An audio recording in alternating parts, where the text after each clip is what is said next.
of the connoisseur of our group about that kind of stuff. What kind of sort of recommended video games would you be playing at Halloween? Well, I wouldn't call myself the connoisseur. I think Robbie and Jeremy has a pretty good grasp on horror video games. I remember when we were roommates hearing screams coming from upstairs as he was playing Amnesia. That was when I was just masturbating. But recently, actually today, I played a game called Layers of Fear. It took about 2 or 3 hours to beat, and it was awesome. The level design was just out of this world. Is that the one with the sort of painting? Yes, sir. Okay, yes, sir. I have seen that, and I've always been tempted to jump on top of it, and haven't tried it yet. It's worth your time. I've had it for a while now, since it was in beta, and I'd picked it up once, maybe 4 or 5 months ago, and just wasn't in the right mood to engage. But today I was ready because I didn't have anything else to do, and so I played through the beginning, like the introduction, and they walk you through this manor, and as the player, you feel like you're exploring this house that's alien to you, and pretty soon things start to go awry. You try locked doors, they're not working. You turn around, and all of a sudden, everything that you've come across that was behind you has completely changed. You've walked down a hallway, tried a locked door, you turn around, you're in a room. And this happens throughout the game. Interesting, yeah. It's awesome. The only thing that I would criticize is that there's never a sense of real panic, because you're never in danger of actually meeting your end or anything like that. It's more of a haunted house, but it was so much fun. Mm-hmm. There's one of those other games kind of like that sits in with the Xbox One beta program. That's excellent. It not in any kind of woogie woogie monster sort of scary, but just the fear of survival is the Long Dark. I know it's in their sort of preview program, and it is also worth, because it's the graphics aren't, when we're not talking super high end, but they're sort of stylized.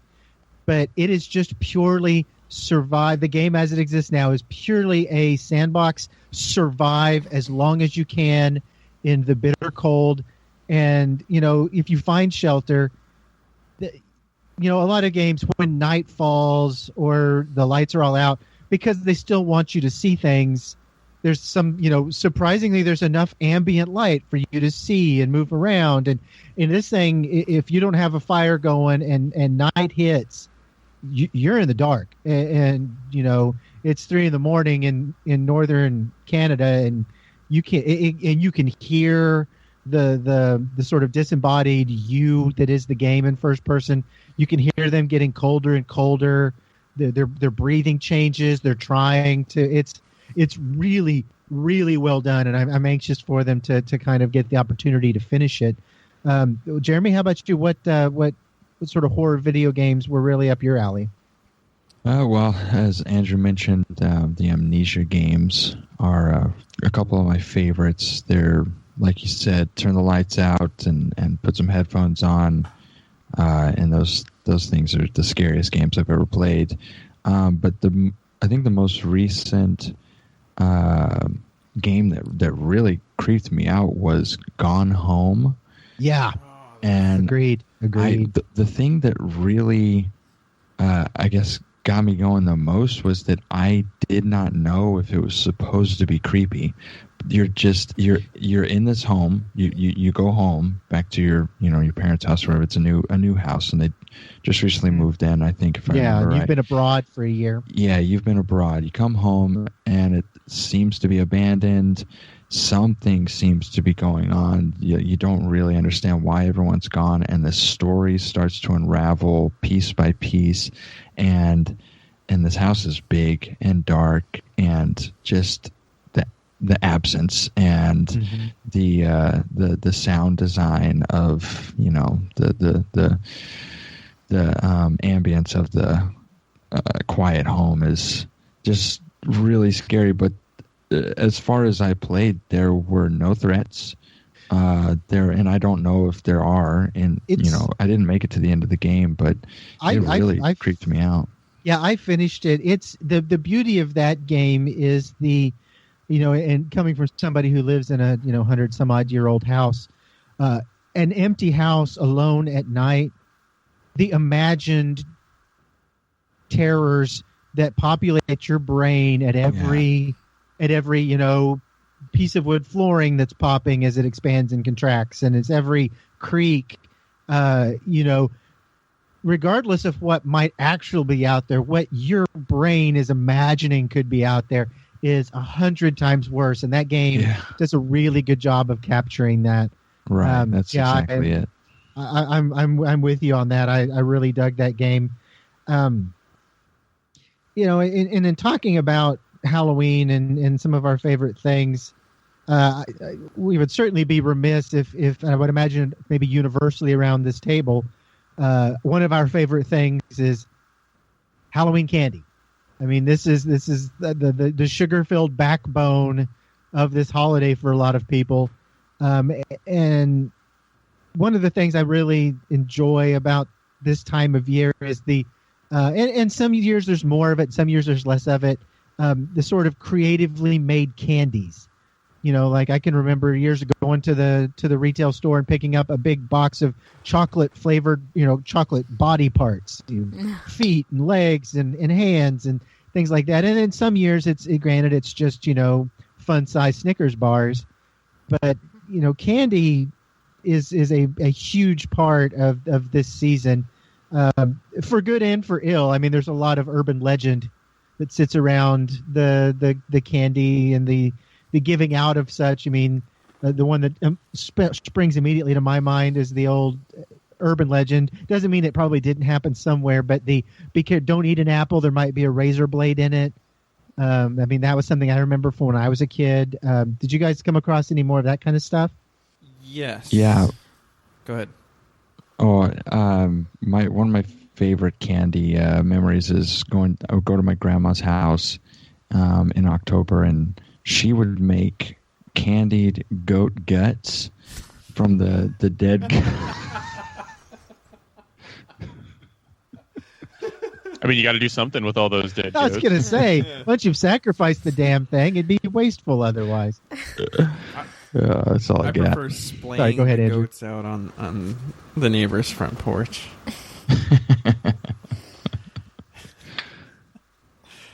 Hold on, what was the question? The Halloween candy scandals. Oh yeah. Have any of you guys watched Killer Legends? No. Yeah. No, I can't say as I have. Or Cropsy? Maybe. Is that about candy? Oh, I know the Cropsy one. I've been wanting to watch that. That's about the children disappearing in New Jersey. Is that the one? Yeah, I've seen that one. Yeah. The guys who made Cropsy, he also produced a documentary called Killer Legends, where they try to expose these urban legends and try to find where their roots lie in the real world. One of the segments was called Candyman. So they go to Houston, Texas to investigate this urban legend of poisoned candy. They dismiss the widespread belief that strangers have handed out poisoned candy to neighborhood children. But they do talk about this guy, Ronald Clark O'Brien, who poisoned his son for insurance money and used this urban legend to kind of to deflect suspicion from himself. That way, they weren't wise to his son's murder. Wow. He also tried to kill a bunch of other kids to kind of corroborate his. Yeah, I was going to say to build the alibi. Exactly. But they didn't eat the poison candy because their parents would sift through the candy due to the urban legend. Like the urban legend saved them, and at the same time, like inspired this guy to commit this heinous act. So that's one instance where the urban legend was correct. I had this statistic in the 1890s and 1900s. Tests by the U.S. Bureau of Chemistry and other state agencies on hundreds of kinds of candy found no evidence of poisons or adulteration. These tests revealed that inexpensive glucose from corn syrup was in common use for cheap candles, that some candles contained trace amounts of copper from uncoated copper cooking pans, and that coal tar dyes were being used for coloring. But there was no evidence of the many types of poison, industrial waste, garbage, or other adulterants alleged to be present. That's a quote. 1959, there was a dentist in California named William Shine who gave candy-coated laxative pills to trick-or-treaters. He was obviously caught and charged.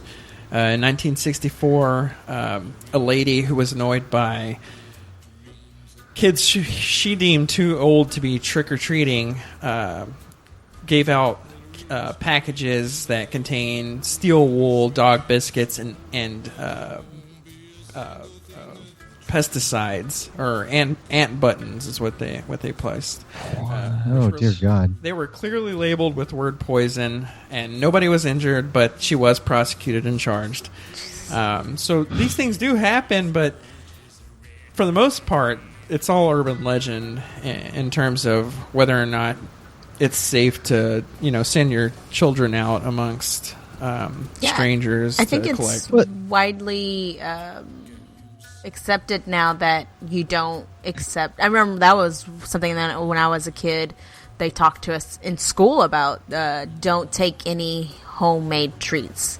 Only everything has to be stuff. prepackaged. And good for Hershey's and Mars and all those companies because they're like, finally. Do you guys remember the episode of Freaks and Geeks that take place on Halloween? Yeah. And the mother had made all these candied apples. Uh-huh. And she'd slaved over these and was handing them out, and the parents were all afraid of it. It was so sad because she was such a sweet mom. They had listeria. The apples had listeria. What I find interesting is, and we had talked about this earlier. Maybe, I'm sorry. Go ahead. What'd you say? Shout out to Chipotle and Bluebell. Oh yeah, Bluebell too. This may be a good a time as. I'm sorry. No, that's okay. Go ahead. I was doing that on purpose. With this. The urban legends and the sort of fear of what strangers might be giving out to the kids. We had talked earlier, and it maybe speaks to where Halloween may or may not be moving towards in the future. It seems to be a much more safety conscious as far as how the parents are letting their kids celebrate is maybe the best way of wording that. We're seeing a larger influx of the whether they're called trunk or treat, sort of more bring your kids to a safe location and they can get their candy there from like a rec center or a local church or the idea of making Halloween safer, that I don't know how prominent it is, but the idea of not taking your kid trick-or-treating around the neighborhood because it might be unsafe and you don't know who's there, to take your kid and do a trunk-or-treat instead at your local church or rec center. I guess it's more safe and easier, but at the same time, part of the fun is going house to house, walking around the neighborhood. Seeing people's decorations. Yeah. The trunk or treat is they decorate their cars as well, but it's not the same thing. But all the cars are running too. The exhaust is filling the trick or treaters with their toxic exhaust. They're always revving their engines, and the kids are getting high off the exhaust fumes. They're drag racing. Yes, they are drag racing at these church. I grew up Catholic, and Sorry. Yeah. That was scary enough. Instead of Halloween, we had Harvest Festival. Boo. It was the Yeah, worst. that's I was a preschool teacher for a while.